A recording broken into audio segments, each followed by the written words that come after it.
Speaker.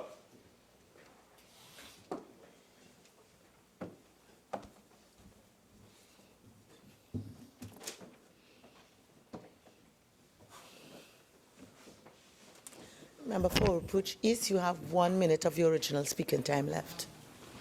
Thank you. Thank you very much, Madam Speaker. So, Madam Speaker, to continue on the matter before us, the matter to adopt the report of the Joint Select Committee, and for ease of reference, the second report of the Joint Select Committee after the first report came to the House on February 13th, and the House then by resolution asked the Joint Select Committee to continue its work and report today on this day. Madam Speaker, during the interval, of course, I did get a few minutes to look through the report of the Joint Select Committee, the report on some of the issues raised and so on, and I would just take a couple of minutes to comment on that, on some of those matters. But, Madam Speaker, before we took the break, I was making reference to another contribution in this debate, and it was on the 13th of February 2017, when the member for Digomartin West came to the House and contributed on this matter. And, Madam Speaker,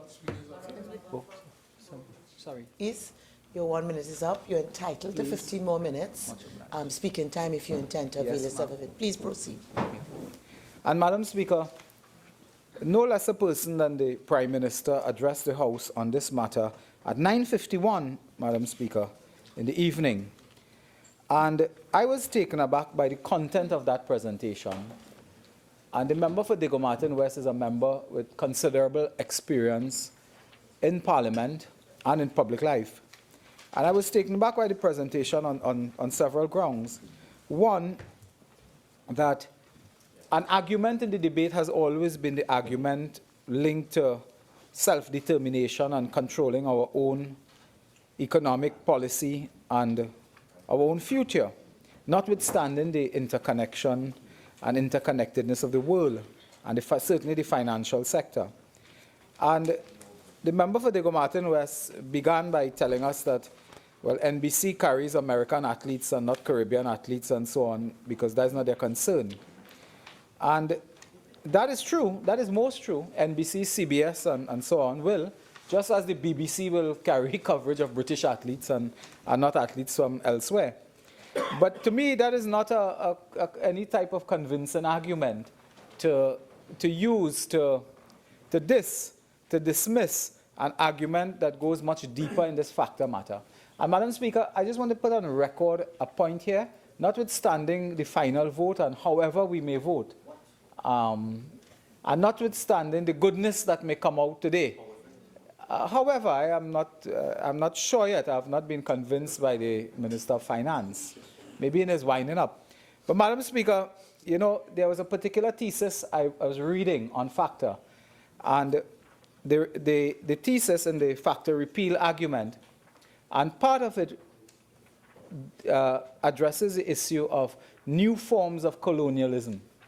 And it dawned upon me that there was a relevant argument there in light of the member for Digomartin West issues with NBC covering American athletes and so on. And, Madam Speaker, Caribbean islands historically, and I will just take 2 minutes to make the point because I want to put it on record. Caribbean islands historically have been built on sugar, cocoa, banana, coffee, and so on. When those economies collapse as part of the new international global order, changing international economic conditions, free trade came into the mix, and sugar went, cocoa went, for some of the small islands, banana went. Many of these islands, many Caribbean intellectuals looked at that as some sort of oppression from developed countries. And the member for Sawa Baratari, an intellectual in his own right, will understand the point that the cocoa sugar industry collapsed as a result of the international economic order. And then many of these islands and territories went into offshore banking, financial sector, and created very vibrant sectors that contributed to their domestic economy and in some cases saved those islands. And you can think now of St. Lucia, you can think of Barbados, you can think of the Cayman Islands, you can think of Bahamas. it is also the vision of this country. Under both governments, incidentally, it is the vision of this country to go into the service sector, the banking and financial sector, and so on, because we all saw that as diversifying the economy away from sugar, cocoa, oil in this case, and so on.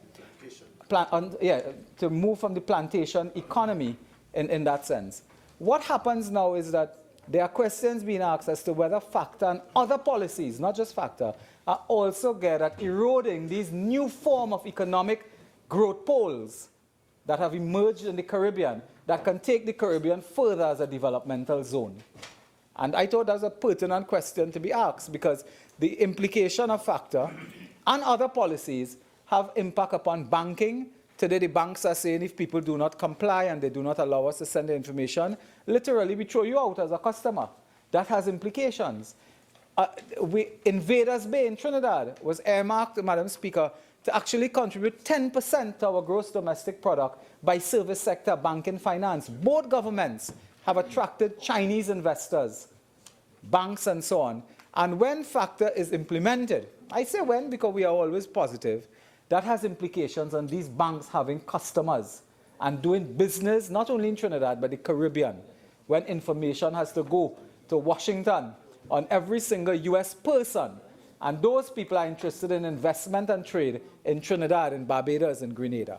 I leave that right there. That's just a point economic historian like Moruga Tableland may not understand that. Madam Speaker, the Prime Minister then came to a junction and took a turn and offload some licks on one Mr. Jaffras. Until then, I wasn't sure who this gentleman was. But apparently he was the author of an article in the Wall Street Journal that dealt with FACTA. And there is an international lobby, a growing lobby at that, of persons who are critical of this policy of the United States. And that's normal. In fact, there's a pro and con of every international issue. So not surprisingly, there will be in FACTA.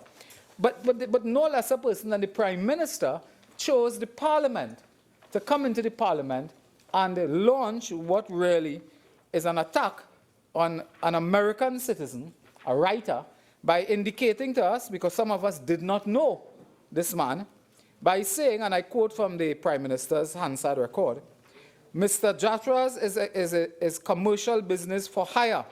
If you want to be seen as the emperor of Babylon, he is for hire to promote you in that way. So we are unimpressed by what Mr. Jaffras has to say. As a matter of fact, if you see Mr. Jaffras' clients, I would advise my colleague from Siparia to stay far from him. He continued, those who believe his advice is useful, Mr. Jaffras' firm is notorious for publicly defending or contracting himself to work on behalf of odious international figures, and I could name many of them. But I do not want to upset my colleagues. I want to maintain some quiet. Now, the Prime Minister came in a debate unprovoked, and launched this attack on Mr. Jaffras. Until then, I didn't know of this gentleman. And used the Parliament to do that. Now, whether it is right for a Prime Minister to be attacking a citizen of another country in this way, that's another thing. Everybody have their own way of conducting their business, so I won't comment on that. But, Madam Speaker, in today's newspaper, and I look at The Guardian, February 23rd, today, A6, page A6 News, U.S. lobbyist accuses, and I have to say the headline, Rowley of defamation. And in a story, who is Chupsin? San Luis? No, it came from elsewhere, Madam Speaker. Madam Speaker, the American James Jaffras, who is a FACTA repeal lobbyist, has accused Prime Minister Dr. Keith Rowley of seeking to defame him and affect his reputation when the Prime Minister spoke about him in Parliament on the debate on FACTA. This gentleman is the head of Global Strategic Communications Group, has called on Parliament to allow his response to the Prime Minister's remarks to be made public and so on. And he says, Dr. Rowley made his comments with the clear purpose of adversely affecting my reputation and inflicting injury to me in my occupation. I ask that my response be incorporated. He has chosen to defame me rather than to refute the points that I have made which should be taken as confirmation that my arguments are sound and that no such refutation is forthcoming. Thereby accept the Prime Minister's concession on all points in dispute. And, Madam Speaker, I am responding to this because this really is at the heart of this factor evolution. Madam Speaker, I'm having difficulty with the Gomate North. Madam Speaker, I'm saying that because the Attorney General came and he began his contribution by saying this journey started on September 9th. We know that. Today we came here, we had a delivery by the member for Siparia, which I felt was very conciliatory and gave the government some hope that they may get their business done with. There was some hope. When we give you no hope, they stop the debate. When we give you hope, they continue the debate forever. Now, if we are going to the vote, let us get this thing finished and get to the vote. There's no need to continue here. Remember, for the Gomate Northeast could get up and wind up his debate and let's go to the vote. When the time comes for vote, they don't want to vote. When we don't have a vote, they're hustling for a vote. It's the same thing happened in this business. When we are not in the parliament, they debate. When we came back in the parliament, they end the debate. So let us get to the point. And this journey that the Attorney General pointed out has been a journey full of deception, of winding road, of dark characters, of maneuvering. And part of it involved the lack of acceptance and the intolerance of somebody else's view. That is it. And there are persons here who believe that if we don't share your view, we are hypocrites. If we don't share your view, we are not telling the truth. If we don't share your view, we don't love Trinidad and Tobago. That to me is not what statesmanship and governance is made of. It is not. And I do not know this gentleman personally. I cannot defend him because I don't know him. But I know that we ought not to be making statements about people unless we have some clear evidence to support that and then share it with us. Wow. Who are his odious international clients? I don't know. Wow. Which government is it? Wow. Is Lavantil West a client of his? Then I can understand the deep concern we have with the lobbyists. Yeah. Madam, he's disturbing me. Member, that really is unacceptable. Okay, so please retract that and continue. Speaker, I retract that. Thank you. But Madam Speaker, could you please indicate to Lavantil West he's disturbing me? When I rule, I don't really want people to, but please continue. So, Madam Speaker, I will continue. The Prime Minister on the occasion also spoke and said, and I quote, "If any country refuses to comply, it will be hit with crippling penalties to its financial sector, and that will tank its economy." Now, if the Prime Minister believes this, that is fine. If he really believes it, it's fine. But I believe as a government, when you're in government, you should not accept lock, stock, and barrel every single thing that external powers and forces tell you. Then you will do any and everything that they want you to do, which may not always be in the best interest of your own economy and your national interests. I am sure the United States has their national interests at heart in this matter. Because we are, after all, fundamentally trying to help Washington collect money, M-O-N-E-Y. They want our help. So this is in their national interest. A government of an independent country should say, what is in our national interest? Meet and treat with that, even if it means signing on and supporting factor. So Madam Speaker, the Prime Minister went on that occasion, of course, to speak about other countries, Canada, Britain, Switzerland, Germany, and so on, that had already, to use his term, bow on their knees, signing agreements and enacting domestic legislation. But of course, on that evening, we did not know then that Britain had put into their legislation checks and balances, which today, incidentally, we are trying to copy. The British example of checks and balances, I think what we have before us. But when they told us that Britain bow to all of this, we didn't know that Britain also put checks and balances, which we should have been doing. Imagine it was left to the opposition to bring the British legislation and show the government that is in office. Could you imagine? with all the resources, the power, the personnel, the professional. A government should have come to us with the British experience. We brought the British experience to them. And today we have a major amendment on the table because the opposition did some work, did the research, not the government. The UNC members on the Joint Select Committee did the work. The Attorney General didn't find Britain. He didn't find the British law to look at that notification. It came from the opposition. And had some problems whether telling the committee I read whether there was a double taxation treaty because they were not sure of that 18 months into office. So, Madam Speaker, today I am hoping that we will not be coming back to this matter again in the near future, but to indicate, Madam Speaker, that in winding up now, that the opposition position has always been from day one to day last that we are committed to making good law. We are committed to defending the interests of citizens of Trinidad and Tobago. We are committed to protecting Trinidad and Tobago public institutions. That has been our position then, that is our position today. We are extremely pleased with the work of our committee members and all members, but member for Caroni Central, member for Caroni East, and the senator from the other place, Senator Ramdeen. We want to thank them for their work. I believe had it not been for their work, they could never have had this report in the way it is. So we want to thank them. We stand with the government to give support. If they really want support, they are minded to have our support. And we will ask, Madam Speaker, that the government use the opportunity now to stop beating around the bush and get down to the matter. Member for Digo Martin West.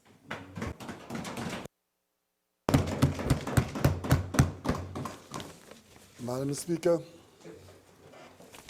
it was not my intention to join this debate today because I spoke last week after weeks and months of this matter playing out in full public view.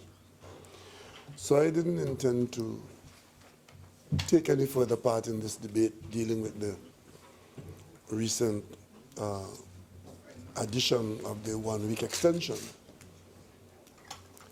because I don't need anybody on the other side to explain to me or to explain for me what went on in this country since September. So all the explanations and the chest beating and self-praising that is going on, I wasn't going to be interested in it. But my colleague from Oropouche East has invited me into this debate to set the record straight. He has a lot, he's very talented. I think he's missed his calling. And he would have done well elsewhere. But he has a passion for missing the point, either deliberately, unwittingly, or otherwise. And it's important that the record is kept clear. You see, he ended his presentation on the lofty steed of good law. And they will only take part in good law. And they don't care what happens as long as good law prevails. Now, I know they're very thin-skinned this evening, so I don't want to bruise anybody. But I must say that having been here for so long and hearing the same voice talking about good law, I'm tempted to ask, is that of the same progeny as Section 34 and as the anti-gang bill that we supported, that they created, that worked in 5 years in, in government, and the minute they were out of the opposition, it was no longer good law? The bail amendment bill that they created, which we supported, and the minute they were out of government, it was no longer good law? And of course, there were numerous examples, other examples I could give, but not, I wouldn't get any further into that, except to say that this thing about they would not vote for the bill because it was not good law, that is not changing the fact of the opposition up to now. Nobody on the opposition side could have said, or could say even now, 6/19, 23rd of February, to say that we will support this measure. As a matter of fact, if I'm to take what has been said on the other side, it is that it is no big thing. And if it is not supported, the sky wouldn't fall in. But those who know the dangers that we face are not saying that. The only people saying that is the opposition in Trinidad and Tobago. And of course, they want to pass good law. And of course, the member for Oropouche deliberately misrepresented a position which I have to correct. He said here this evening that the government of Trinidad and Tobago has hired a lobbyist and is taking $1 million of taxpayers' money of Trinidad and Tobago. Million US. US, he said. Yeah. To pay a lobbyist to lobby Donald Trump about FACTA. Make it up as it goes along. Madam Speaker, if I leave that unchallenged, there are people in this country who would believe that that is true because it was said to them by the member for Oropouche in a serious debate in the Parliament of Trinidad and Tobago. Where did he ever get that from? That the government of Trinidad and Tobago hire a lobbyist for $1 million to lobby Donald Trump or the US government? On factor. That is a deliberate misrepresentation and an untruth. I was in the debate last time we were here, I told this Parliament about CARICOM's concern about the risk faced by Caribbean territories and the relationships with international banks. And it's on the agenda at the CARICOM Heads of Government meeting, and I'm going to Guyana during the week, on Wednesday last, and that matter is going to come up. I said that standing up right here in this place in front of my colleague from Oropouche. I then went to Guyana, took part in those proceedings, came back to Trinidad, and had a press conference in front of the full media corps. And I reported that at the heads of government meeting on this matter of Caribbean CARICOM states and their concern about the relationships with the banks, local and international correspondent banks, that CARICOM took a decision that the Secretariat would provide the funding to hire a lobbyist to proceed to lobby in Washington and other metropolitan areas so as to ensure that our concerns and our relationships between CARICOM banks and the international banking communities, we are not hurt by accident. And a strange thing happened. I spoke at that press conference until there were no more questions, and I had to say in the end, if there are no more questions, that's the end of the press conference. Strange. Not a soul in the press conference asked me about FACTA. And I never mentioned FACTA. I spoke specifically about de-risking and corresponding banking relationship. And in case my friends on the other side think that they're synonymous, while de-risking and the loss of corresponding banking relationships could be is an outcome if this bill is not passed this evening, they are not entirely one and the same. International banks, even without reference to FACTA and legislation and compliance, are already taking action against some Caribbean banks. Correct. There are Caribbean banks which have lost their correspondent relationships which had nothing to do with the compliance of their country. So even if we proceed to pass this evening, we are not out of the woods, because there are banks which we may want to do business with, which may not want to do business with us because of the risks that they perceive for themselves against the benefits of what they call our small business. So in other words, what they're saying to us, and it has come to us, small business for big risk. And therefore, they could tell you thanks very much, but we don't need your business.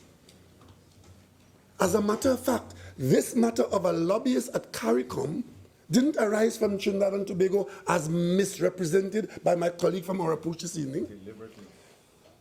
It arose from the last meeting in Guyana, where the Prime Minister of Antigua was detailed by CARICOM to pursue this matter to ensure that our voices and our position were made known to the banks. And I mentioned in this very house, right, the president of Chile, who CARICOM recruited to assist us to use Chile's prestige in Washington in the political and the commercial arena to speak for CARICOM as a big sister. It's against that background that I'm invited to Chile to pay a state visit to Chile, because the president of Chile has offered herself and her government to assist CARICOM in protecting ourselves from accidental developments of this nature. So when a senior member of the parliament comes in here this evening, unprepared, but want to speak for 45 minutes, and deliberately misrepresent the situation for the benefit of the children of this country, I must say that he should be ashamed of himself.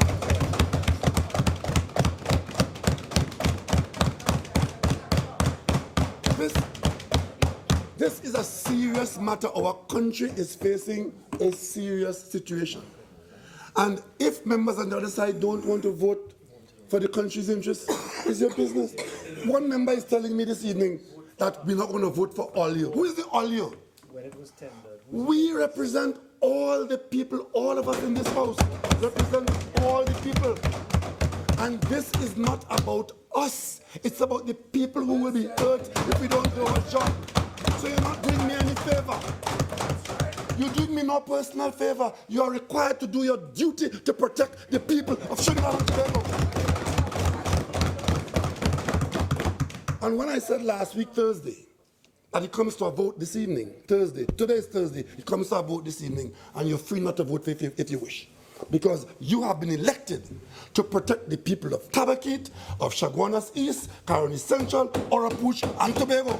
The whole of Tobago, all of us. So this is no favor to me personally. So to come here and misrepresent the facts and put lies on the record about the government of Trinidad and Tobago paying $1 million for lobbyists. Yes, we have a lobbyist. He wanted already procedure. The government have a lobbyist. I spent 9 months trying to get the Central Tenders Board to hire a lobbyist, because we need a lobbyist. You know why? Because our interests need to be protected. And we need people to speak for us and push and open doors in the correct place so we're not harmed by accident. Even before this came before us. Because you see, Trinidad and Tobago is making world news today, not for the best reasons. All over the world. We are not now making news because of our Olympic gold medal. We're not now making news because of BWIA, that we ran for years safely. We are not making news because we have outstanding students. We're making news for the wrong reason today. And therefore, we need to have lobbyists in the right place so that persons will know who we are and know what we are and don't get judged for the minority that we are. We saw a presidential candidate in America in last year in the election, a man running for president of the United States, a national election. And before a national television audience, he was asked what is his view on Aleppo on the day when there was genocide in Aleppo. And running for the job of the president of the United States, he asked, what is Aleppo? And you think he knows about Trinidad and Tobago? And then somebody comes and tells him the wrong thing about us, and we get hurt by accident. So when we hire a lobbyist, whether it costs $1 million or $500,000, it's to protect the interests of Trinidad. And to come here and misrepresent a lobbyist role and misrepresent CARICOM's role and confuse bank de-risking and bank correspondent bank, I will not be shouted at by my colleague from Oropouche. I seek your protection. I seek your protection. Members, please conduct yourself with a proper decorum. Member for Oropouche East, you had the opportunity to speak, and everybody who wants to join this debate will have an opportunity to speak. I will ask members to desist from cross talk. Continue, Diego Martinez.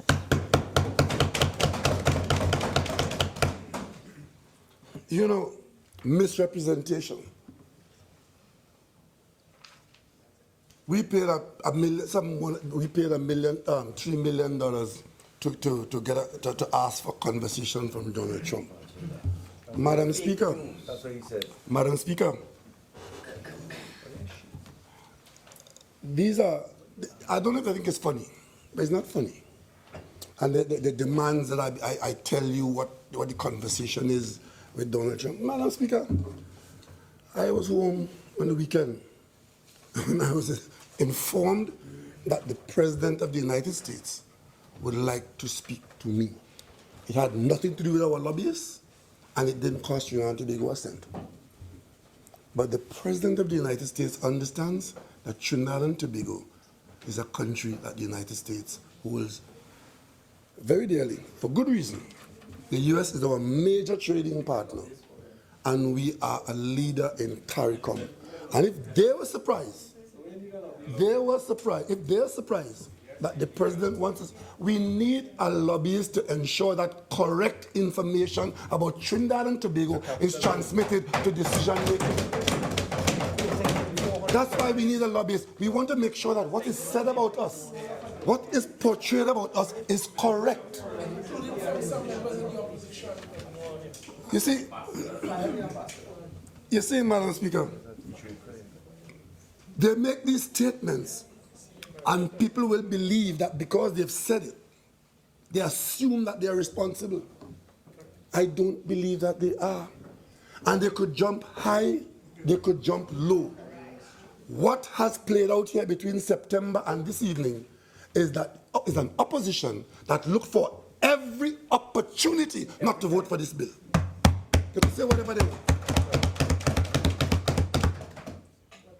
You know, I've been monitoring what's been happening, and when I heard that the last major point, the last movement of the goalpost last week when they said 1 more week, 1 more meeting, then I come here and I find out that they send in writing a note that this good law they want to pass. You know, they're the good law specialists now, right? Want to pass good law, otherwise nobody could make us angry. They're quoting from the oath of office, which is very good because I'm glad they understand the oath of office as it exists. I'm glad to hear that members of the opposition now acknowledge the presence of the content of the oath of office, because when they were in government for 5 years, they paid no attention to that. But it came to us this afternoon that the big point that had to be dealt with, or otherwise they wouldn't vote for the bill, is that if a person's tax details are to be reported to their home country, not to the government of Trinidad and Tobago, American citizens reporting in their tax situation to their home country, and as the AG pointed out, they have to be an American taxpayer with a tax-paying number. Under federal law. Under federal law. And if their government has passed a law in Washington and they now have to comply, my colleagues are saying to us that we here in Trinidad and Tobago must decide to give such a person 30 days notice. 28 days notice in advance. 1 month's notice in advance Before you give it. that we intend to comply with the request of the government to transmit information. Now, what is the purpose of this law?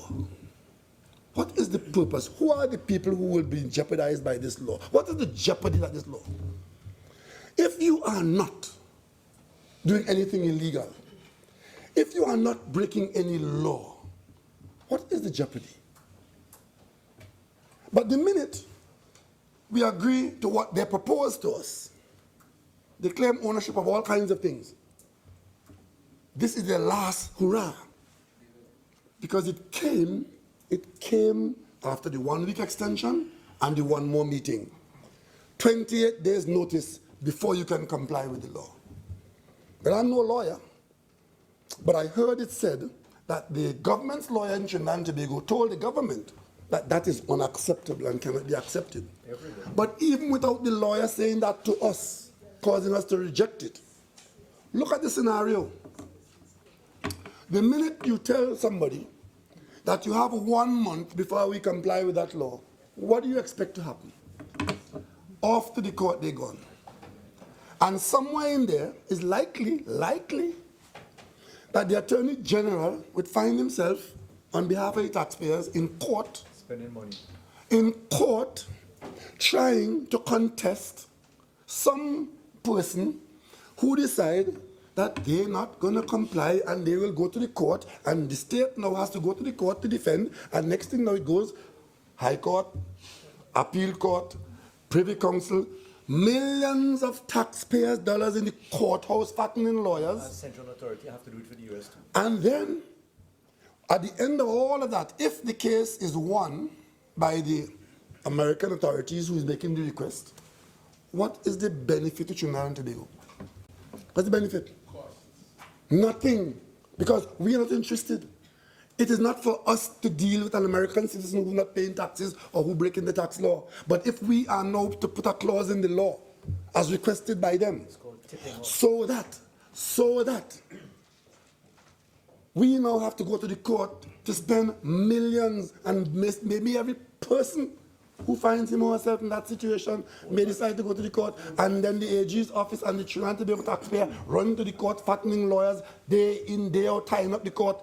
We're not agreeing to that. And that's what they proposed. That was the proposal. It wasn't no brainwave of the British law. It was when that was raised and rejected, because under no circumstances could we agree to that. It will undermine the bill, right?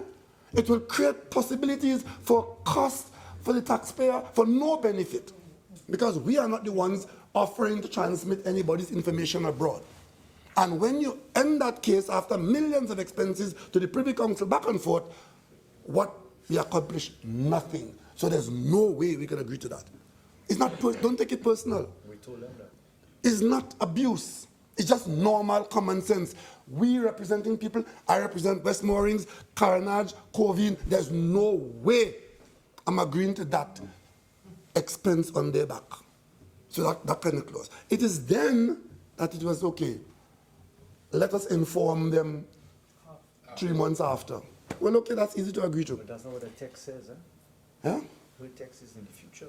No. We're not agreeing to any prior notice, because that has consequences for the taxpayer of Trinidad and Tobago for no benefit. For no benefit. But of course, we have no difficulty if after it has been done, and you said on a particular time, you report to all who, that is not going to cost taxpayers anything. We have no horse in this race. This is a matter between the Americans and the citizens. So we're not incurring that cost. But you know, the interesting thing about it, the alternative position which we could agree to, which is the clause in the British law, is interesting. Because when the discussion on sovereignty came up, I think it was my colleague from Caroni Central who first raised it. When this matter was first debated in this house before they did the series of walkouts, it was very clear from Caroni Central that there was an argument to be made that we had to challenge this thing on the grounds of American heavy-handedness. That's what it was about. Yeah. And he's free to take that position, and I mean, there's a long argument to be made about that. People speak about the American overreach and so on and so on. That's a part of the debate. But it was Caroni Central speaking, I think he was the opening speaker. The 9th of September. Opening speaker for the government, I think he was. And that's where they were at that time. For the opposition, sorry. That was where the goalpost was at the time. That this matter was American heavy-handedness, which we ought not to subscribe to. As a matter of fact, one of our colleagues wrote a very scathing attack on me and my government for surrendering the country's sovereignty to the Americans on this matter. Correct. And my reference to the Olympics was simply that nobody instant and call you. If you want to do business with the American banks, it's voluntary. And if they lay down conditions that you can't change, you are free to not comply. We are free to not comply. Nobody's forcing us. But if we choose not to comply, and I come back to CARICOM, the advice from CARICOM to all of us is to make our countries compliant so as not to let our region be seen to be an area that is not compliant with what is required from those who would lay down these conditions which we can't change. And I come back to the argument of Caribbean Airlines. We can't decide the terms and conditions under which we fly into Boston or into New York in civil aviation. If we are going to go into American ports with our airline, we have to comply with what they've laid down. And if we don't comply, whether it's in maintenance, in training, in fuel consumption, if we don't comply, you can't go in there. So is that a matter of sovereignty too? Or is it a matter of facing up to the international realisms? And then, of course, you know, we have to decide what we do and what price we pay. What is the price that we are going to pay if we do not make our country compliant? As a matter of fact, one of the reasons for delay and possibly not voting for the bill is because UWI didn't get a chance to come. We have to consult UWI and hear what they have to say, and then you wait on UWI and my alma mater, for our alma mater, and they comment and discover they comment on the wrong law. The first bill, wrong bill. So embarrassed. I have 3 UWI degrees. Comment on the wrong law. And we are being told we can't pass the law because UWI ain't comment yet. But these are all red herrings. Red herrings. Because nothing has come up which really changed the state of play. And the last point I want to make before I take my seat, all this argument about surrendering to American sovereignty and American imperialism and colonialism and whatnot, where was that when you signed the IGA?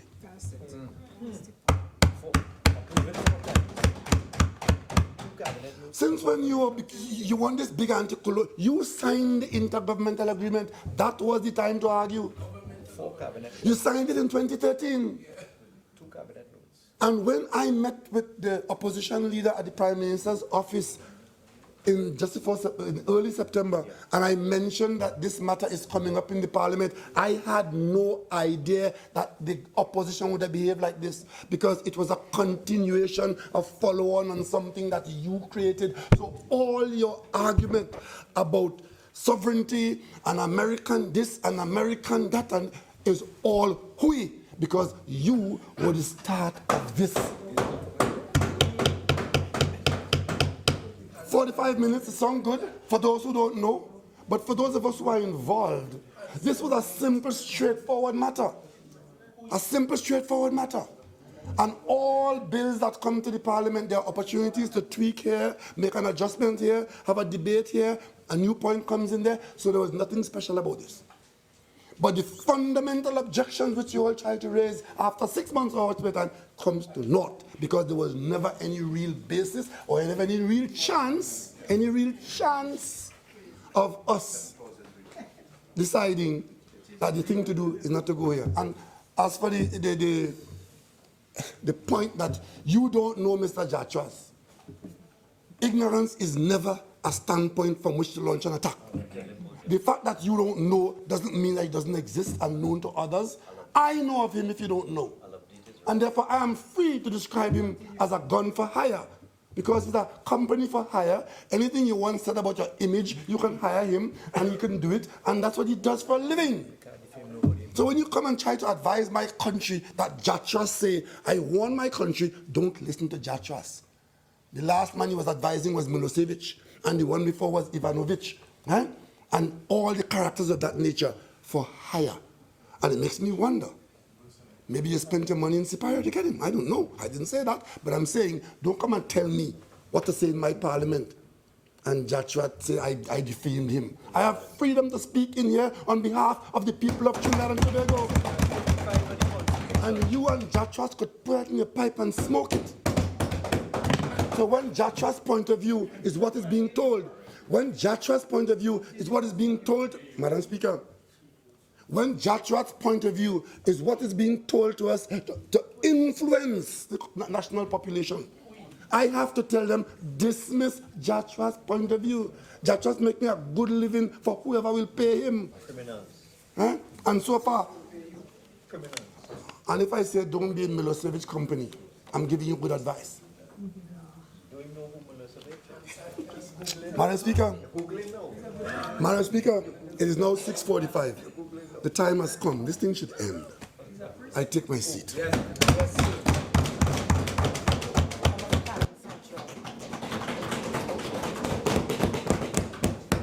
Thank you very much, Madam Speaker.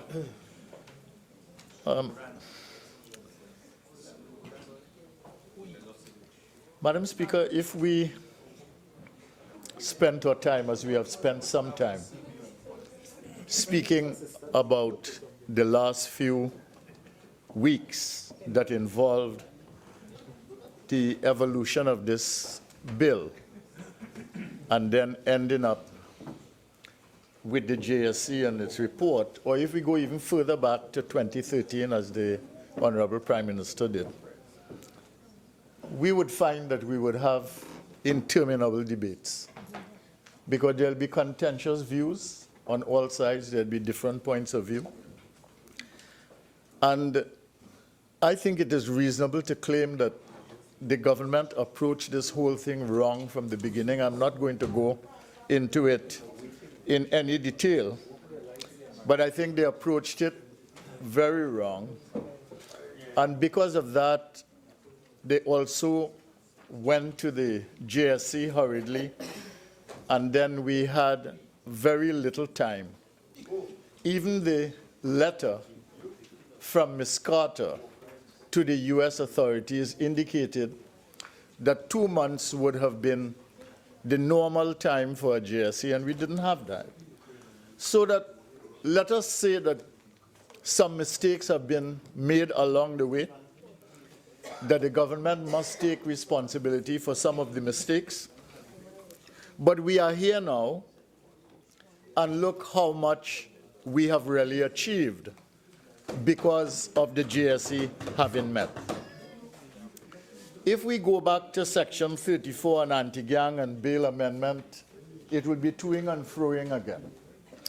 That will be another interminable debate, because over the last 18 months, I could find a lot of things to talk about, and I'm sure in the last 5 years, you could find, in the 5 years before 2015, you could find a lot to talk about. But the point is that we are here now. 18 months later, you are the government of Trinidad and Tobago. This FATCA bill is before the House, and I thought the opposition leader basically created the conditions for the bill to be passed. She basically said that she wanted an amendment, and once this amendment were acceded to, she would be prepared to go to committee and have the bill passed. And I thought that the Minister of Finance, in fact, conceded the amendment, so that there was no quarrel, there was no issue. And we could have been way, way ahead of where we are today. And the question really is, do we want to pass this bill today? Do we want to get it behind us and move on? I do take the Prime Minister's point about correspondent banking and de-risking, and that is true. One of the problems that we have here is that in the government's rolling out of their strategy, they spent too much time on looking at the banking sector and the banking issues and the financial issues, and too little time looking at the privacy issues, the protection of the individual issues, and those things that have to do with constitutional protection. And because of that, the rolling out of the position by the government made it impossible for the opposition to do anything else but to focus solely on the privacy issues, because that had to be the issue which became the point of counterbalance, which the government was not seeing. Because you could not bring legislation to this country that would do well for the banks and do well for business and do well for the financial sector and not take into account that there are citizens involved, there are interests involved, there are constitutional protections that are guaranteed, there are issues that are involved that need to be protected. And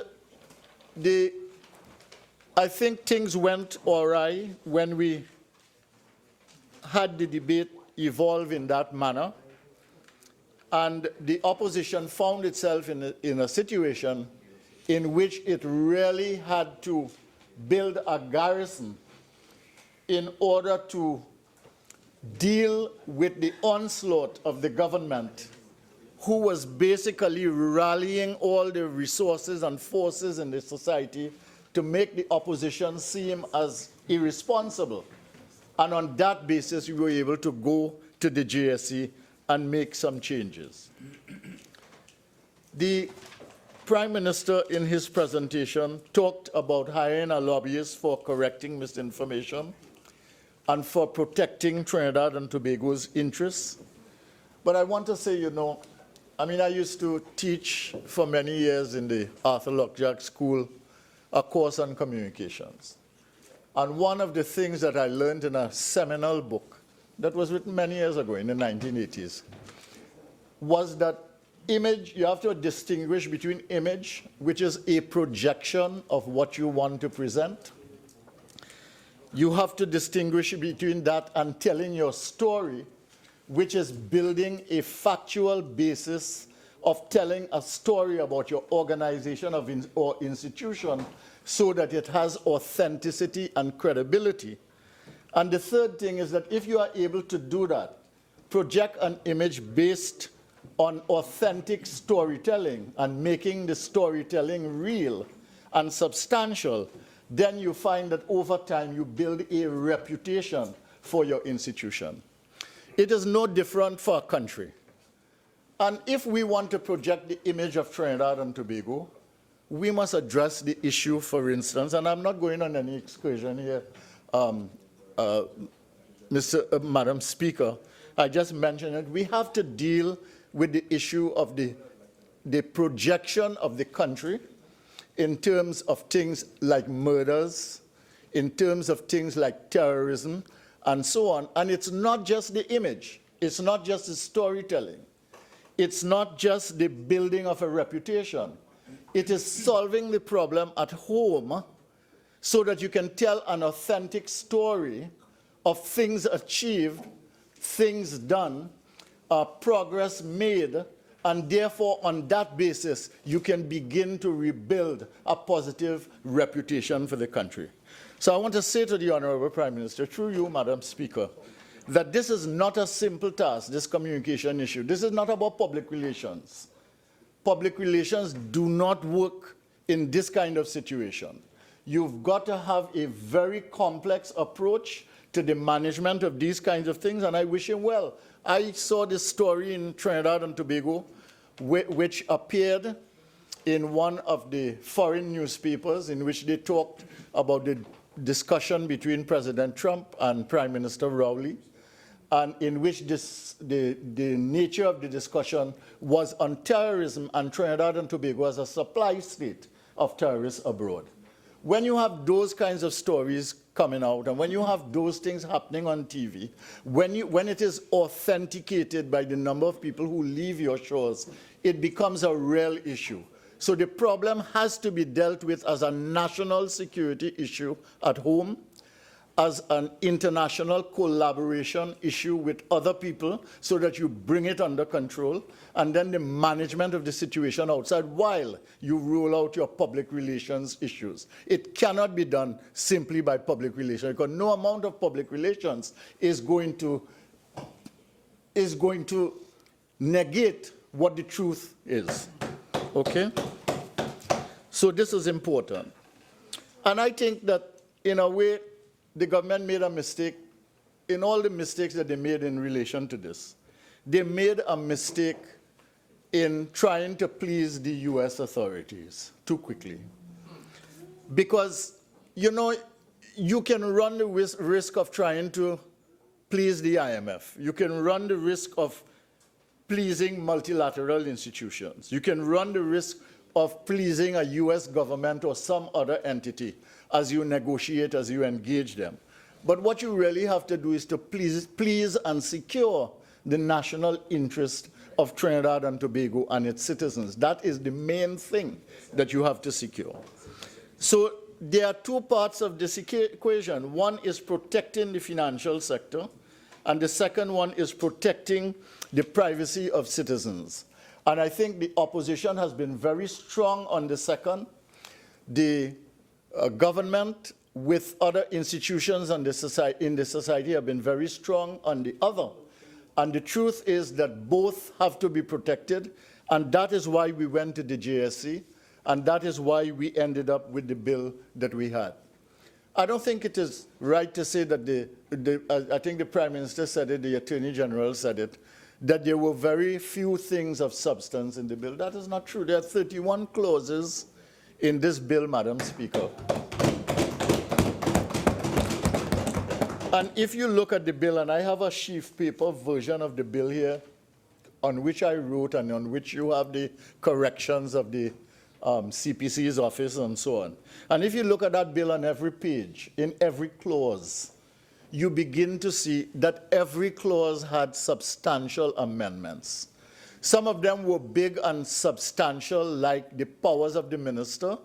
Some of them were simple, like typos or deleting this in order to replace it with that, and so on. But all of 31 clauses had amendments in this particular bill. But the JSC was very important because given the belligerence that took place in the contention over this bill, the JSC was able to harness belligerence, you might say, bring it into a single room, and create the conditions in which you could do battle on issues. It was able to contain excessive partisanship. Yes, we fought for the issues that the UNC was interested in, and you fought for the issues that you felt were important to the government, but I think it contained excessive partisanship. But when you look at the bill at the beginning, and you look at the bill now with all the changes that have been made, including the 4 that have now been acknowledged in the last submission from the opposition, you begin to see, Madam Speaker, that the bill that we have before us today is very much a UNC version of this FATCA bill. Because the issues that we have raised, and by their own admission by the Minister of Finance, are issues that they made concessions to because they felt it was reasonable. We were not unreasonable about the issues. We focused on privacy rights issues.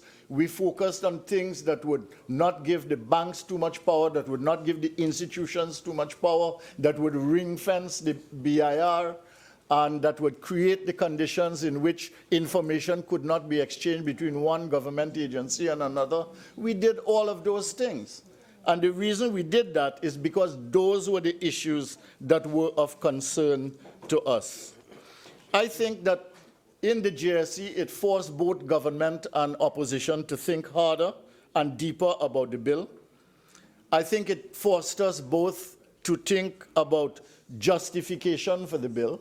Why was this bill really necessary? And when the leader of the opposition spoke, she said, perhaps I should take it simply, as they do in primary school, and say who, what, where, why, etc. And so that you begin to interrogate the bill in a simple way in order to dissect the things that are really important in the bill. The bill handles the issue of powers in the bill. It handles the issue of rights of the individual. And the amendments that have come, which give parliamentary scrutiny, the 4 amendments, and which really give the notification clause, gives the individual an opportunity to know that his information is being shared with someone. And I think the Prime Minister was wrong on that, because the notification from the bank, the movement of the information from the bank is straight to the BIR. It is the BIR that then sends it forward to whatever agency that they send it to, Secretary to the Treasury in the United States.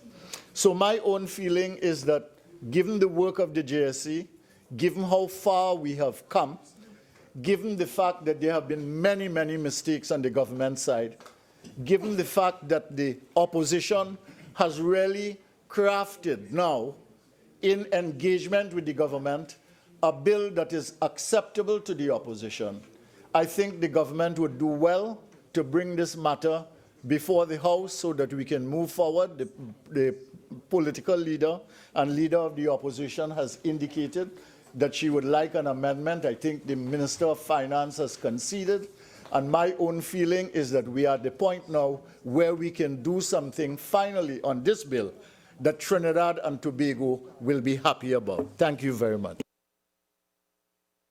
Finance. Thank you, Madam Speaker. Madam Speaker, there are a few matters that I need to address before we wrap up. I was quite astonished during this debate to hear the member for Oropouche East declare that there's nothing wrong with people sending in comments to a Joint Select Committee of Parliament using a fake name. Now, Madam Speaker, I made the point, and it's in the verbatim record, that we consider the work of a Joint Select Committee of Parliament to be very serious.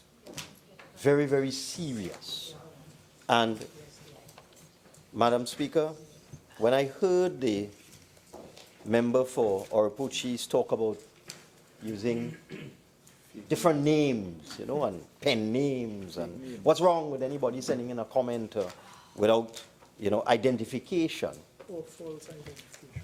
Madam Speaker, it drove me to look at the cybercrime bill, which was introduced into this parliament by the UNC government in 2015. Twice. And yes, they also introduced it in 2014. And I looked at some clauses in the cybercrime bill, which was the policy of the People's Partnership government at the time. And in clause 14 of that bill, they sought to create the offense of computer-related forgery, which would make it unlawful to input computer data, resulting in inauthentic data. This would carry a fine of $300,000 and 3 years imprisonment, or $500,000 and 5 years imprisonment on conviction or indictment. Clause 15 of their bill sought to create the offense of computer-related fraud and would have carried a fine of $1 million and 5 years imprisonment on summary conviction, or fine of $2 million and 10 years imprisonment on conviction on indictment. Clause 16, which is precisely what the member for Oropouche East was promoting in this House, sought to create the offense of identity theft through the use of a computer system, which would carry a fine of $300,000 and 3 years imprisonment. Madam Speaker, I think it is reprehensible for a member of this House to complain where a Joint Select Committee has solicited comments from the public, the Trinidad and Tobago public, about a law to be enacted in the Trinidad and Tobago Parliament, and has used the electronic media, Facebook, email, and whatever, to solicit these comments. And then when we get the comments, and I put it on the record, at least half of them were fake. You could see, at least half of them were fake. Parliament said so. And I asked the Parliament to validate the names. And of the 25 comments that had come in, by the time the deadline had elapsed, of those 25, almost half of them were determined to be persons who were either completely fake or were not citizens of Trinidad and Tobago, were living in some other country, were citizens of some other country, who were commenting on the bill as if they were real people and citizens of Trinidad and Tobago. And I made the point that if we wanted to, but God forbid that any one of us would ever want to do this, someone could have contrived 1,000 fake comments using fake profiles, fake identities, and sent it in as public comments to this Joint Select Committee. It is a serious matter, Madam Speaker, a very serious matter. And I can't believe that a government that brought a bill to outlaw identity theft, forgery, and computer fraud, and the use of fake profiles and fake identities to create mischief would now be promoting something like that and complaining that as chairman of the Joint Select Committee, I asked the Parliament to validate and determine whether these comments were real or fake. It is reprehensible, Madam Speaker. And I hope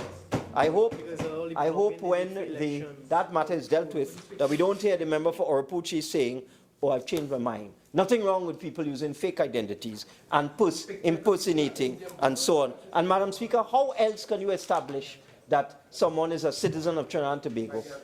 You have to use a government-issued photo identification. The same account that they're crying about requires, in order to open a bank account in Trinidad and Tobago, and as a matter of fact, Madam Speaker, so many things we have to do in Trinidad and Tobago today require 2 forms of government-issued photo identification.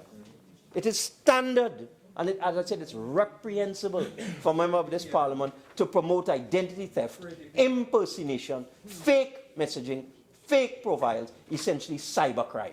But let's move on.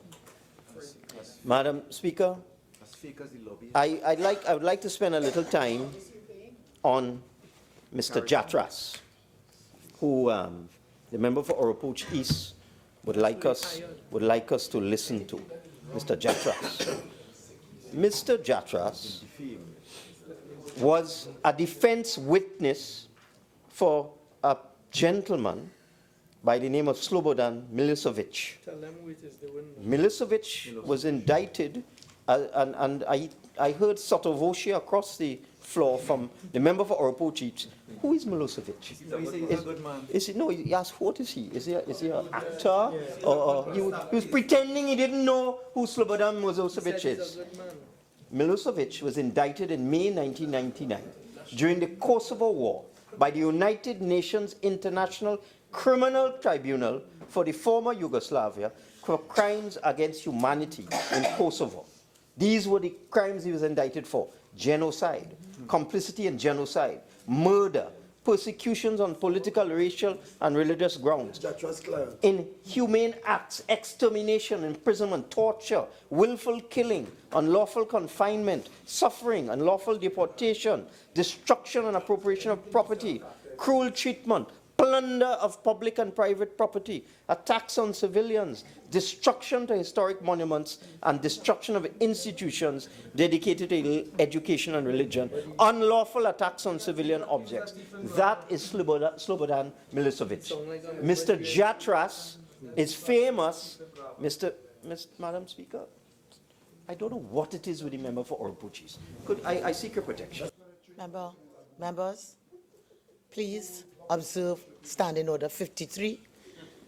Member for Degomati, notice, please continue. Madam Speaker, you know, every time I debunk the things, the inaccuracies that the member for Oropouche puts on the record, a running commentary, a grumble and a mumble coming from that side of the chamber, because he doesn't want the people to hear the truth. And I would read now, Madam Speaker, from an article in 2004. U.S. analyst testifies on Bosnian war as a Milosevic defense witness. You know who that was? James Jatras. The same James Jatras was a defense witness for a man indicted for genocide, murder, destruction, etc., Madam Speaker. But that wasn't all. That wasn't all. He not only was a defense witness for Mr. Milosevic, he was also working for a fellow called Ivanovic. And I read from the Balkan Transitional Justice newspaper, 21st of January 2016, Kosovo Serb leader Ivanovic jailed for war crimes. How does Milosevic come into this debate? Member, please continue. Madam Speaker, the member for Oropouche East read out some article somewhere. Thank you, madam.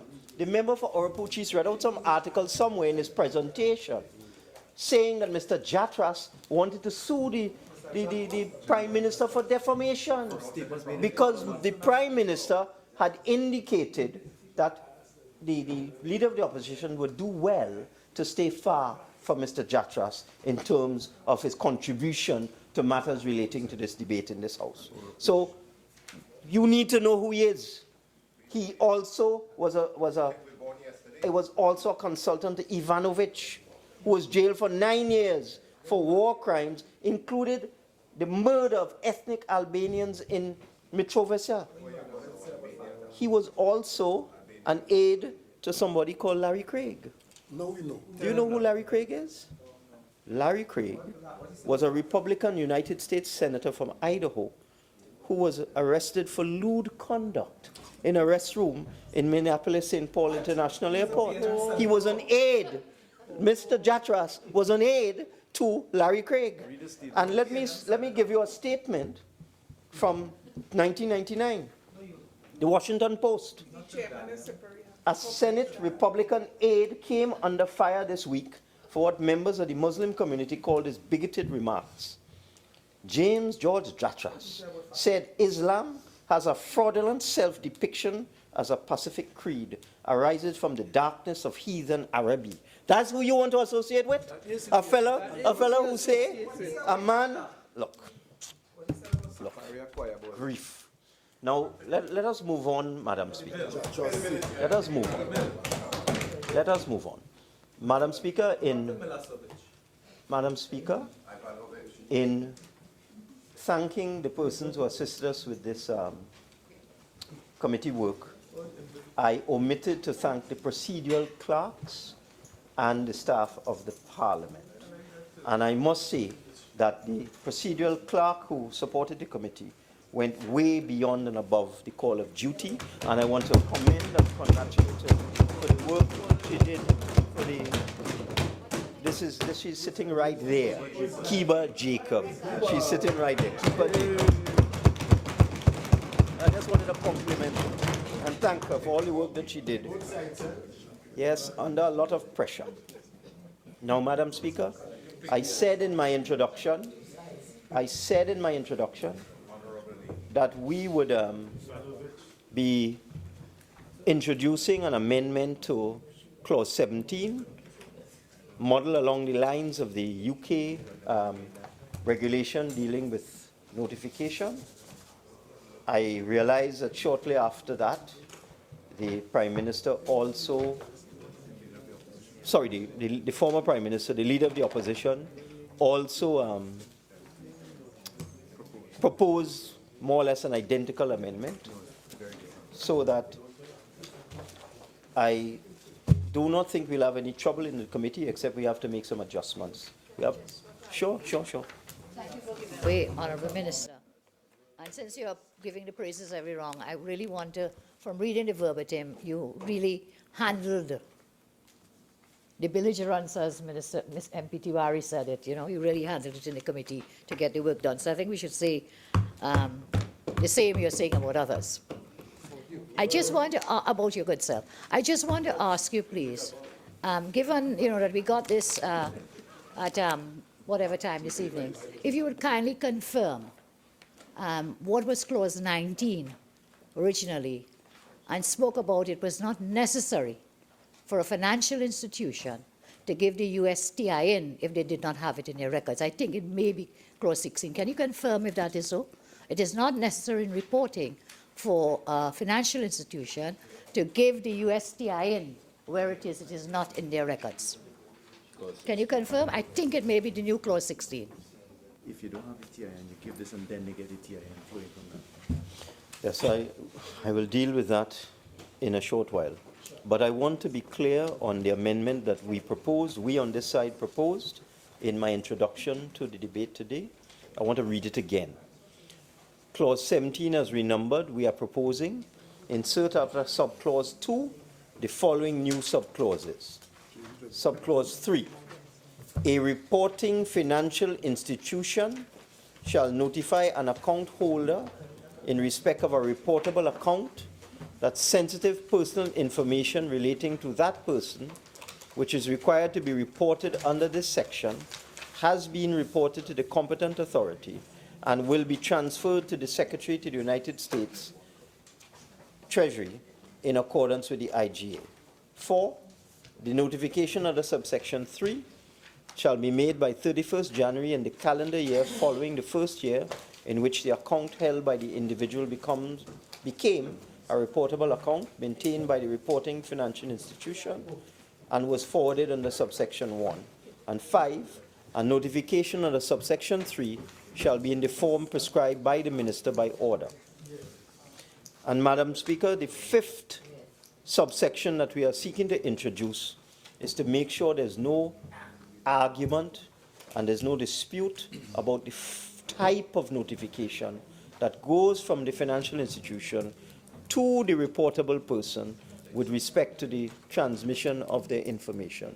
We felt we need to make that tight so that the Minister by order will prescribe the form and details in this notification so that each bank would not be making up their own thing when they are notifying the person that their information has been sent to the U.S. Treasury.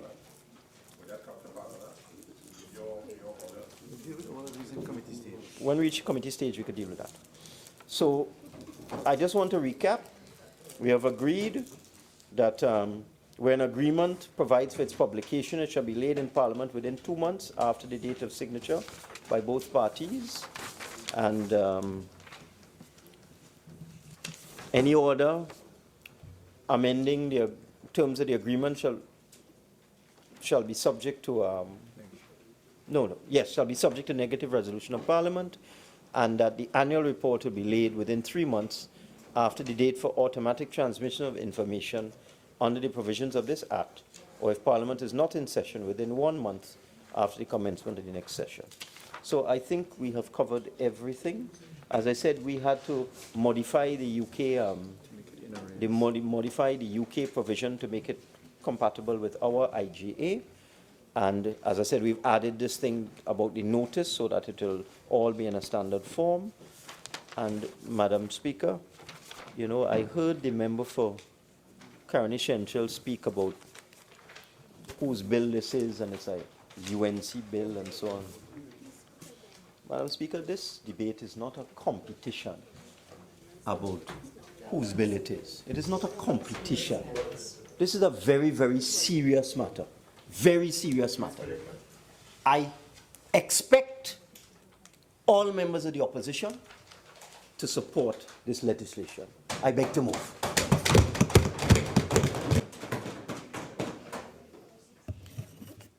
Honorable members. Honorable members, I will first put the question on the proposed amendment. The question is that the motion be amended by adding the following words immediately at the end of the resolution. Subject to the committal of the bill to the Committee of the Whole to consider proposals to amend Clause 17 and the inclusion of a proposed new Clause 34. Those in favor say aye. Aye. Those against say no. I think the ayes have it. I will now then put the question. Honourable members, I shall now put the question on the original motion as amended. Be it resolved that this House adopt the report of the Joint Select Committee appointed to consider and report on the Tax Information Exchange Agreements Bill 2016, subject to the recommittal of the bill to the Committee of the Whole to consider proposals to amend Clause 17 and to include a proposed new Clause 34. All in favor say aye. Aye. Any against? I think the ayes have it. This House will now go into Committee of the Whole to consider the proposed amendments to Clause 17 and the inclusion of the proposed new Clause 34.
Clause 17.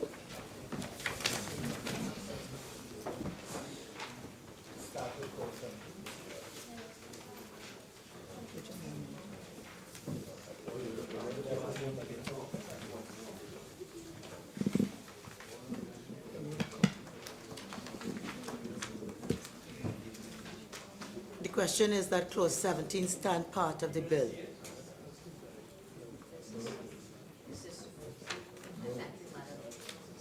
May I move that clause 17 will, as renumbered perhaps, be amended as circulated? I just want to clarify so that we get this right. The Honourable Leader of the Opposition had proposed a particular wording which spoke prospectively. I've taken the liberty of circulating, it should be circulating now, an amendment which is not in similar terms to that spoken of by the Leader of the Opposition, where we speak in past. Okay, I just want to make sure that the one that's... I moved as circulated, sir, which is exactly... As circulated by the government, okay. Yes. Nice. Okay, so that for clarification, what the member for Superior has moved will be clause 17 as amended and renumbered to have 17 subclause 3, 17 subclause 4, and 17 subclause 5. We haven't reached there yet.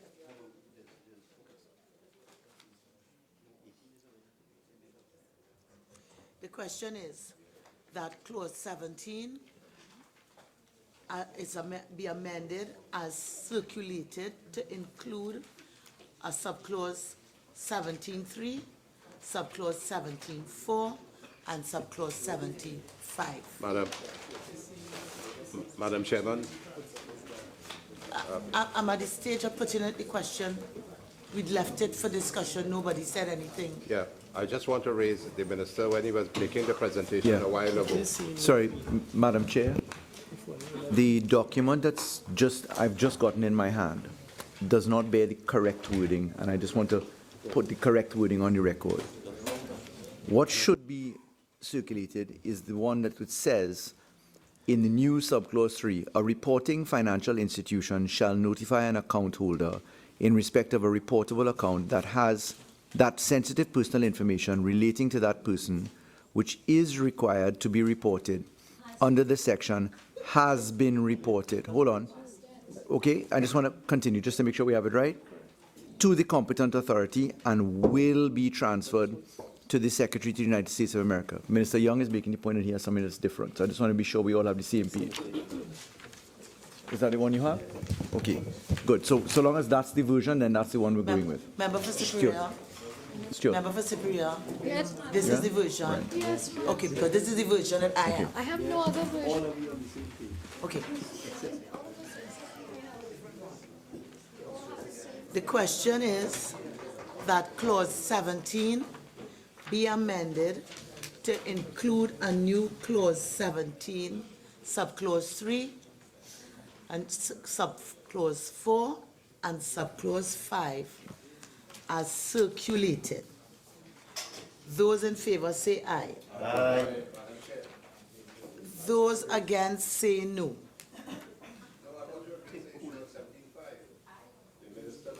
Subject to whether affirmative or negative resolution. That's a normal thing in parliamentary practice.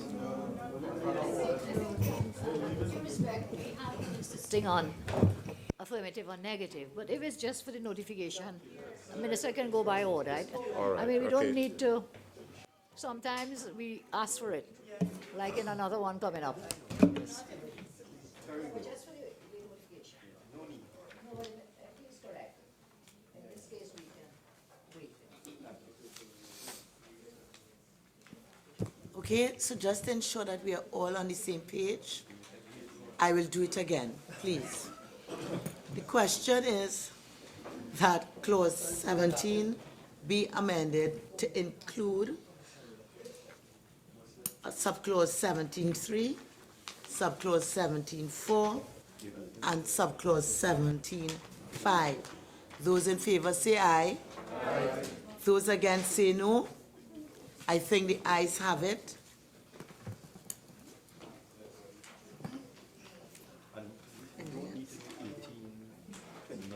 No, we now go to 33. We now go to 33. New clause 33. New clause 33.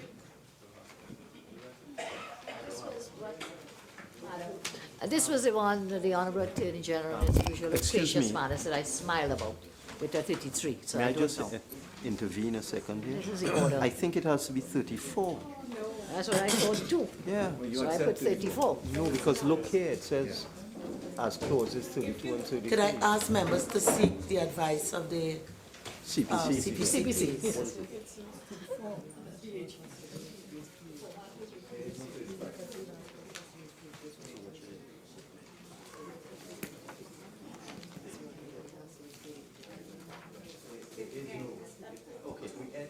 What? We're renumbering 31 and 32 as 32 and 33. I understand. Correct.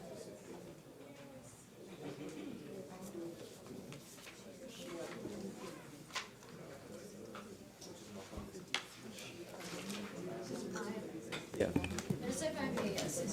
The last clause on the amended bill has been renumbered as 33.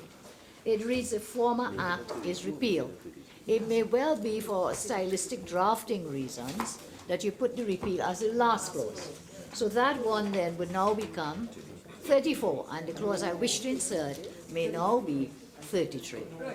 So I think if the The CPC has told me that, no. The CPC has advised me that after renumbering, the last clause in the bill will be clause 33, and therefore if we put in a new one, it would be 34. But the CPC has also advised me that we should make it a 32, and that renumber 32 to be 33, and 33 to be 34, because the last clause should be That's okay. the repeal. Okay? All right. What is in the bill in the report? Is already this new clause 31 is already included word for word in the report as clause 31. That's correct. Here's the report has it. This clause 31 is already there. The identical. Could you just give us a few minutes? Yes, please. Just give us a few minutes. What's the problem here? So it's there already in the reported version of the bill. So there's no need to reinsert it. No, it's not this. It's something different.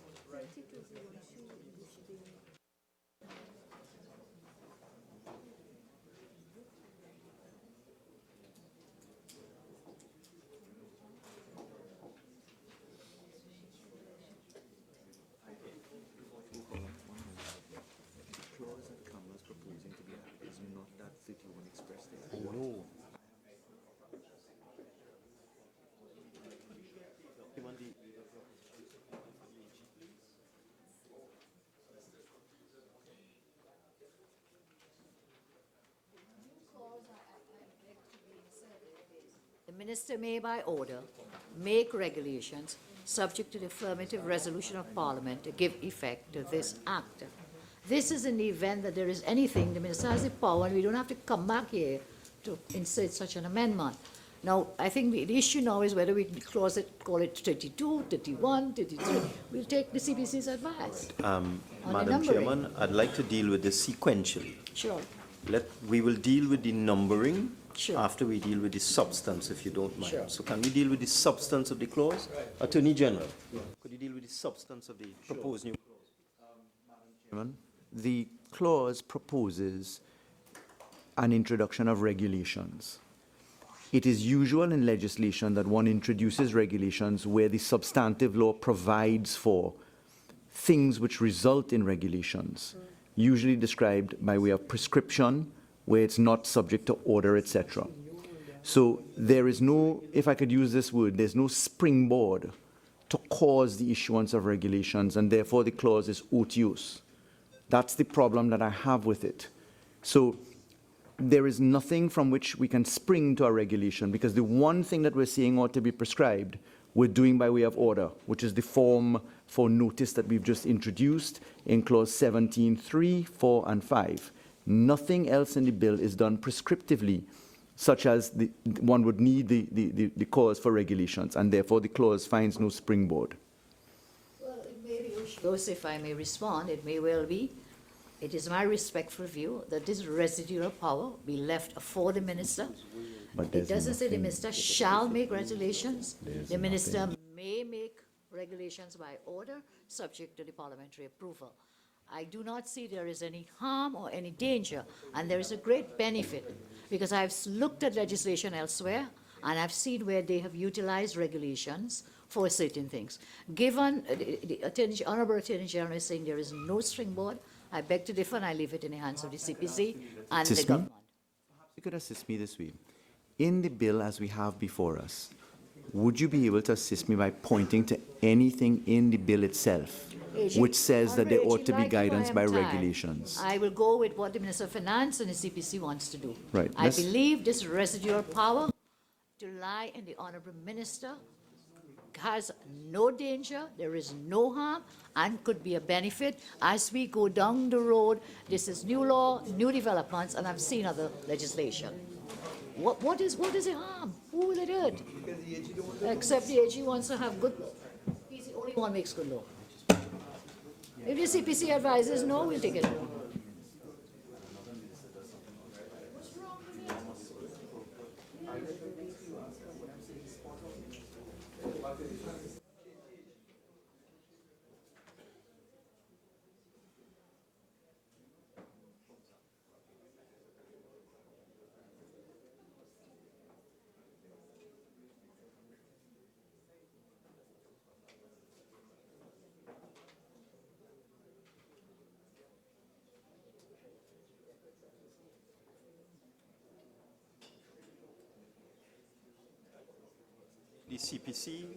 The CPC has come up with a form of words to cover all of the points made, both by the Honourable Leader of the Opposition and the learned Attorney General.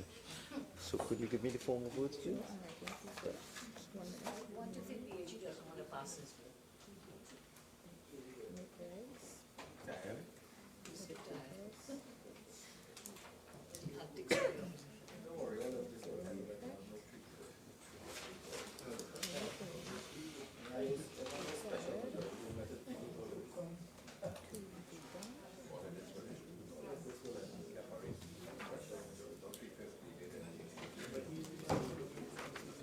The wording that the CPC has advised me would be appropriate to take account of all points made is the minister may make regulations for the purpose of giving effect to anything required to be done under this act.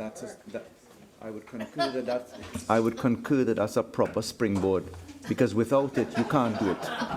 It is a materially different suggestion from what has been put forward by way of voice. It solves all problems. Yeah, it solves everything. What I see as pure semantics, it means exactly the same thing, and if it makes your AG I'd like to happy. move on, and I'd like to just close this, Leader of the Opposition. Can You you had read it said in again? your speech that it could be affirmative or negative. So I'd like to say Negative, of course. negative, right? So we just say subject to negative resolution, all right? go So, with so I'll read it out again. The minister may make regulations for the purpose of giving effect to anything required to be done under this act, subject to negative resolution of, yeah. Hold on, the CPCs.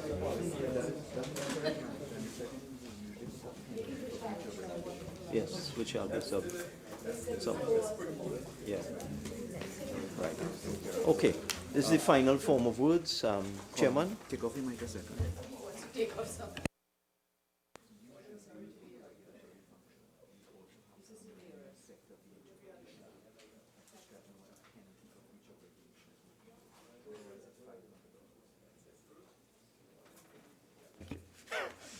The minister may make regulations for the purpose of giving effect to anything required to be done under this act, which shall be subject to negative resolution of Parliament.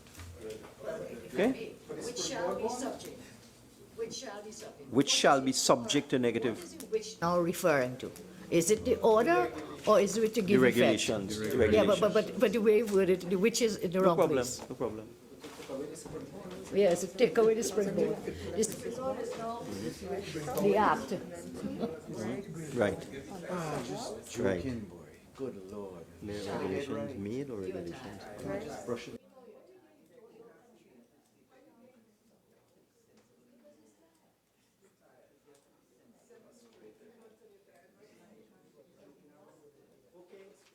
Now, we reach the end. Subsection 1 of the new clause shall read, the minister may make regulations for the purpose of giving if subsection 1 of the new clause, we have to number it, so I can't say at this time. No, well, I'm going to 2. Subsection 1, the minister may make regulations for the purpose of giving effect to anything required to be done under this act. And then subsection 2, regulations made under subsection 1 shall be subject to negative resolution of Parliament. Okay?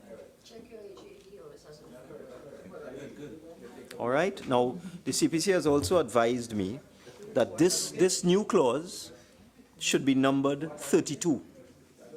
This new clause should be numbered 32. And the rest of the So you will renumber, consequentially amended. the other clauses will be consequentially amended. Correct. Okay, so that 31 will become 33, and 33 shall become 34. Correct. Okay?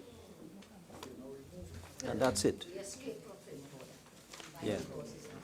Right, okay.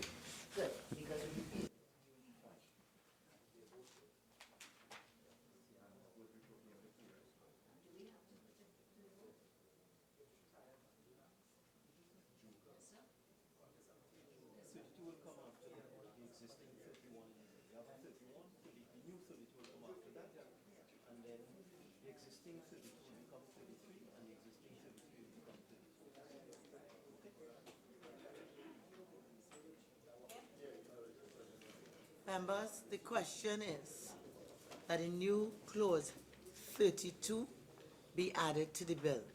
Those in favor say aye. Aye. Those against say no. I think the ayes have it. New clause 32 now stands part of the bill. Do I have to do the consequential amendment? Okay. Honorable members, the question is that the bill as amended on recommittal be reported to the House. Those in favor say aye. Aye. Those against say no. I think the ayes have it. Honorable Minister, what about the new 31 or whatever, that is gone? That's On already in on the your report. circulation, it was That's already in the report. Okay, thank you. Yeah. Sure. In the amended, Yeah.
Finance.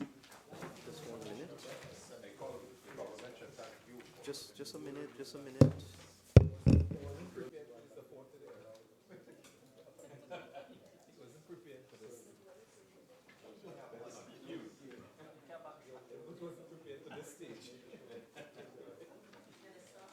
Finance.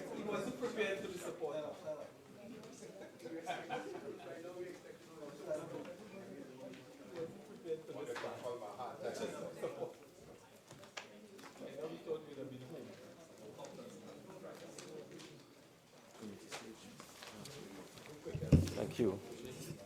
Madam Speaker, I wish to report that clauses 17 and new clause 32 of a bill entitled An Act to Repeal the Tax Information Exchange Agreements Act and replace it with a new Tax Information Exchange Agreements Act, which would make provision for the implementation of agreements between Trinidad and Tobago and other states providing for the exchange of information for the purposes of taxation, to validate the sharing of personal information held by the Board of Inland Revenue or financial institutions and for related purposes, was considered in a committee of the whole and approved with amendments.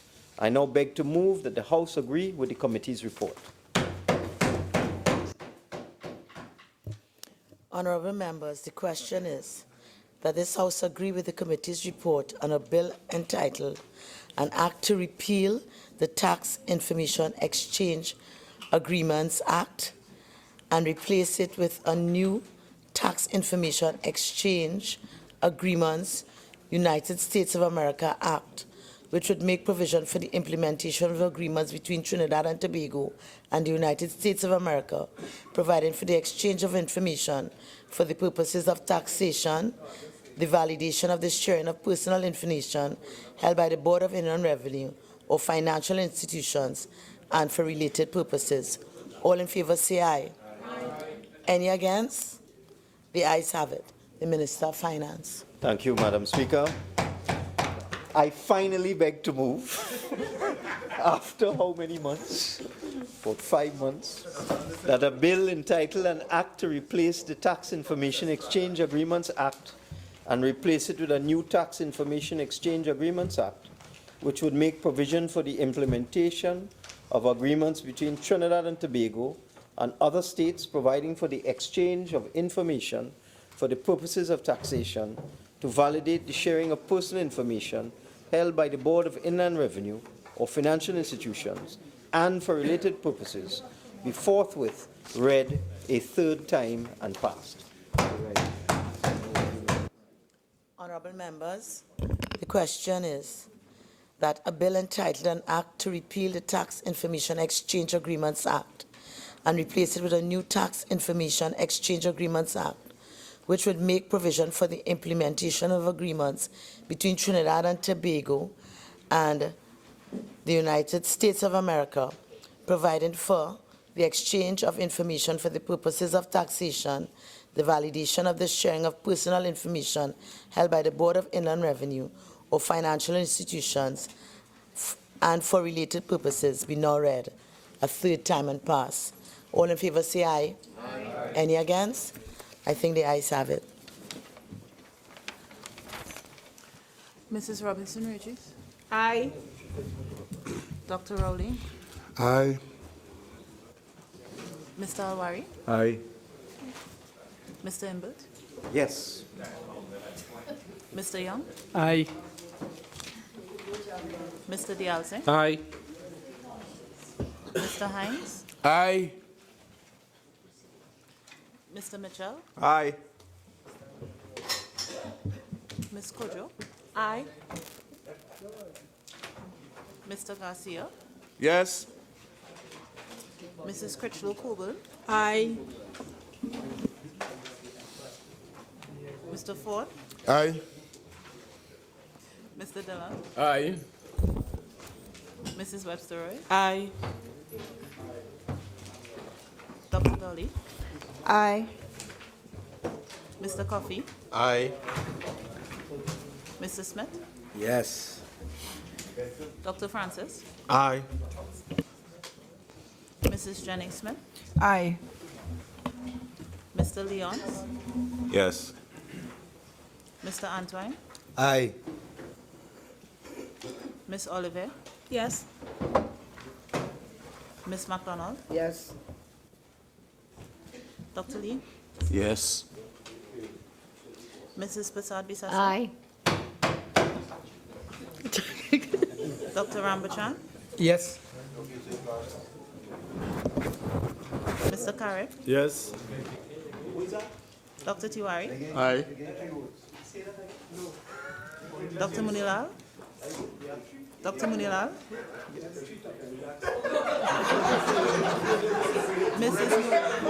Mrs. Nuala Hussain, Dr. Gopi Singh, After diligent work, yes. Mrs. Gayadeen Gopi Singh, Yes. Mr. Indar Singh, Yes.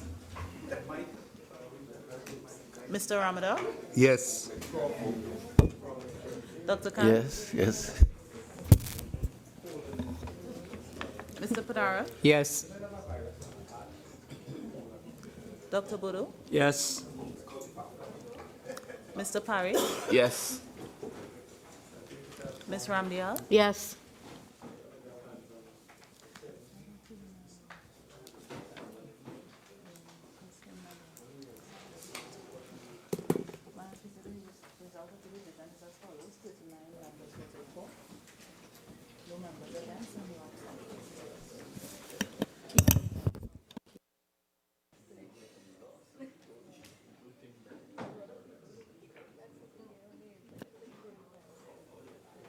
Honorable members, with a division of 39 members voting for, no members voting against, and no abstentions, the motion for the third reading of the Tax Information Exchange Agreements Bill 2016 is approved. A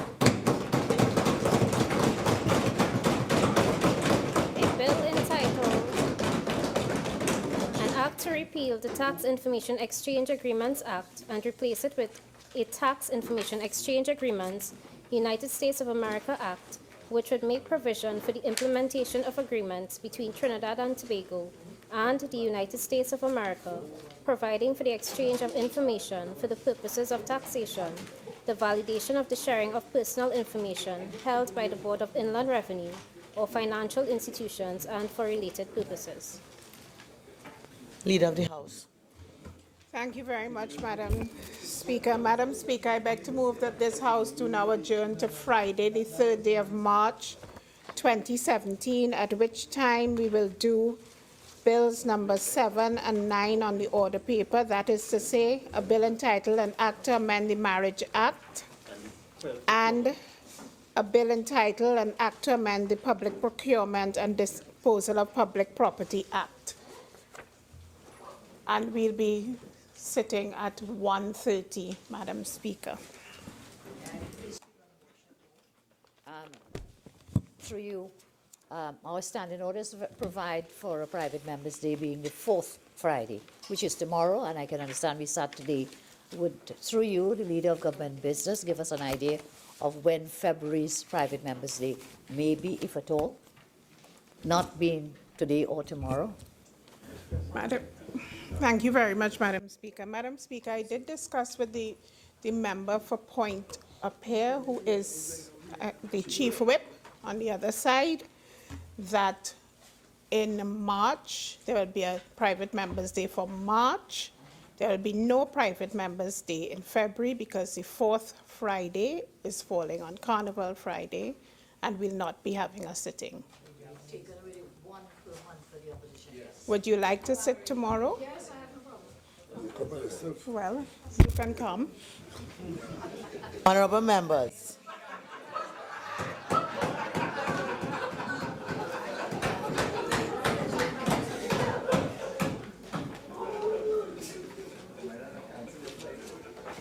Honorable members, the question is that this House do now adjourn to Friday, 3rd of March 2017 at 1:30 p.m. All in favor say aye. Aye. Any against? The ayes have it. This House now stands adjourned to Friday, 3rd of March, 2017 at 1:30 p.m.